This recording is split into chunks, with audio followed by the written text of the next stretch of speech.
All right, let's jump right in. We're going to explore the ideas from My Voice Will Go With You, which is this amazing collection of Milton Erickson's teaching stories. And really, this isn't just for therapists. It's a fascinating look at how our words, especially stories, can unlock real change in people, especially when, direct advice just doesn't seem to work. I mean, we've all been there, haven't we? It's such a strange puzzle. You know exactly what you're supposed to do. Your best friend gives you the perfect advice. You read a self-help book that has all the answers laid out, and still, you don't change. So what is happening in that space between knowing the right thing and actually doing it? That's the big question we're digging into. We live in an age of constant explanation. We've got articles, videos, step-by-step guides for literally everything. But think about it. If more information was the answer, we'd all be perfectly happy, healthy, and successful by now, right? The material we're looking at suggests there's a real limit to what just explaining things can accomplish. Now, this is where it gets really interesting. Why does advice fail?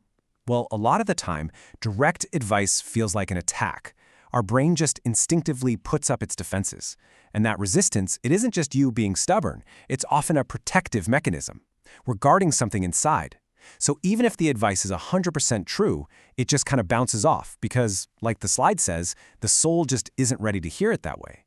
So this brings us to Milton Erickson. He was a psychiatrist who had a totally different way of thinking about this. Instead of trying to break down that wall of resistance, he just walk around it. His solution wasn't to instruct people or explain their problems to them. It was to tell a story, to create an experience inside their mind that let them find their own solution. And this slide just lays out the difference so clearly. On the one hand, you've got direct advice. It comes right at you, tells you what to do, and basically dares you to argue back. But then look at the other side. Storytelling. It doesn't order you around. It invites you in. It sparks your curiosity, and it creates this little space for you to discover something for yourself. And that's the absolute key. An insight that you arrive at on your own just feels completely different, doesn't it? It has a weight, an authority that no expert's advice can ever really match. Why? Because it's yours. It becomes a genuine part of you in a way someone else's rules never could. And that, right there, is the real engine for lasting change. So you might be wondering, how can a simple story do all that? Well, it works because it's speaking a different language. It's communicating with a part of us that, let's be honest, usually gets a pretty bad rap. The unconscious mind. To get this, we have to totally reframe how we see our own inner world. Erickson's view on this was, well, it was a game changer. The common view, what most of us grew up with, is on the left. It sees the unconscious as this dark, dusty basement filled with all our junk, our pain, our weird impulses, all the stuff that causes trouble. But the Ericksonian view flips that on its head. It's not a basement, it's a reservoir. It's a deep well of intelligence, of resources and wisdom that we've just forgotten how to access. Just think about it. Think of all the things you already know how to do without thinking. All the resilience you've shown in your life, every time you've adapted to something new, every ounce of playfulness you ever had. According to this view, none of that just disappears. It's all stored away, like forgotten tools in a shed. A good story is like a key that unlocks that shed and reminds you of the strengths you already have. Okay, but whenever we talk about influencing people on this deeper unconscious level, it naturally brings up a huge and very serious question. Ethics. Where's the line between helping someone and just controlling them? It's an absolutely critical distinction we have to get right. This table breaks it down perfectly. True healing influence makes a person's world bigger. It expands their freedom. It awakens their own power. Control and manipulation, on the other hand, they do the opposite. They create dependency. It's about serving the helper's ego, not the person's growth. At the end of the day, the goal of healing is to make the helper no longer necessary, not to make them the center of everything. So here are some really concrete red flags. Is the person trying to help more interested in looking brilliant than in what you actually need? Is their method beyond questioning? And this last one is so important.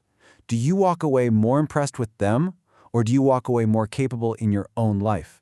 That's the real test right there. And all of this brings us to the most powerful and, I think, beautiful idea in the whole book. It's right there in the title. How do you speak in such a way that your words don't just vanish? How do they stay with someone, continuing to heal and to free them long after you've stopped talking? You know what this is like. We all have these voices that live inside our heads. A parent, a teacher, a friend, a mentor.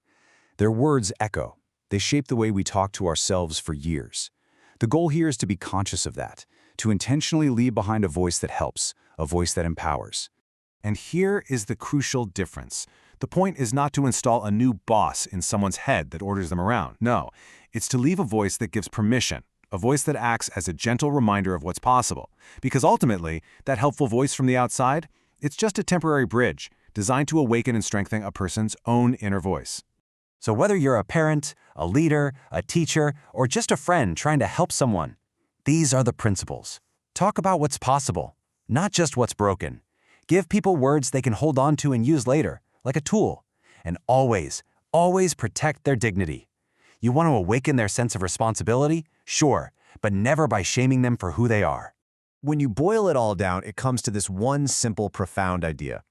The whole purpose of this kind of humane, thoughtful communication is to leave the other person feeling bigger on the inside, more capable, and more whole than they felt before they talked to you. And that leaves us with one final thought. And it's not really about Milton Erickson. It's about all of us. When you walk away from an interaction, when the conversation is over, what kind of echo do your words leave behind? Is it a voice of criticism, or is it a voice of permission and possibility? What kind of voice do you leave in others?